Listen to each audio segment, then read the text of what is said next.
unbelievable to think that we're going to close this House due to the lack of debate and lack of legislation to come through it. And I suppose it's another sign. It's another sign of spin over substance. Spin over substance. The government is great on spin, but very, very poor on delivery and very poor on substance. Okay, Minister, to reply now, please. You asked a question. The deputies are well aware that there was legislation ordered for this House this morning, and when the climate change legislation finished earlier, presumably because there were no speakers, Deputy Troy wasn't here to make his big points about climate change on that occasion. Perhaps he was leaving that to somebody else, but he wasn't here. There were some colleagues here in relation to that debate. It finished before it was expected that it would.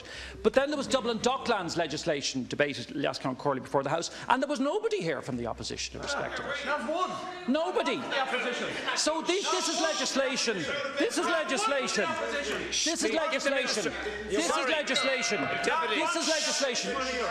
This is legislation that the deputy claims. This is legislation that the deputy claims.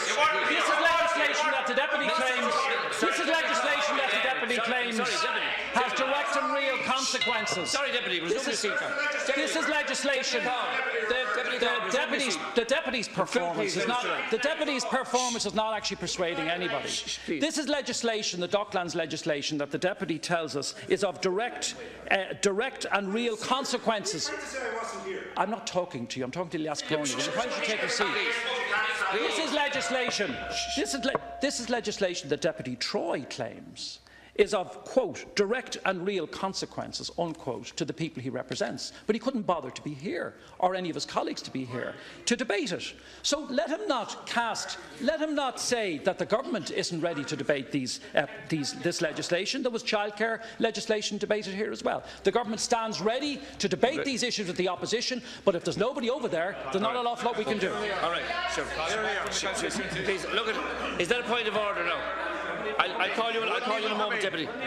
If it's a point of order, I want it briefly. I want it in order. On a point of order, I was at a committee meeting this morning with the Minister's colleague in relation to an estimate, and that's why I wasn't here. But my party was represented here, and it's a matter of fact that my party was represented here. And the Minister should withdraw that remark off the record of the House, and the Whip would need to withdraw the remark. Our party was represented here, and we're not discussing whether legislation was. The legislation has been dealt with. That's acceptable, Minister. But there's further legislation that could be dealt with. There's absolutely no reason why the House should close early today when we have so much other legislation that can be dealt with. I have to call another Deputy. Deputy Senator McLennan has a point of order. I just want to point out to you, Minister, that I was here to debate the Childcare Amendment Bill with the Minister, and I wish you to withdraw that remark, please. Sorry, Deputy O'Brien, point of order. Just on a point of order, the fact that the legislation went through just goes to prove that there was no need to guillotine the legislation. That's another issue. Which was a proposal. That's another issue. Sorry, Deputy. Our party was represented. Please. Look, I don't know if your Christmas night out is out tonight, like, and you want let's not get into that now, please. But there are serious legislation. Sorry, Deputy.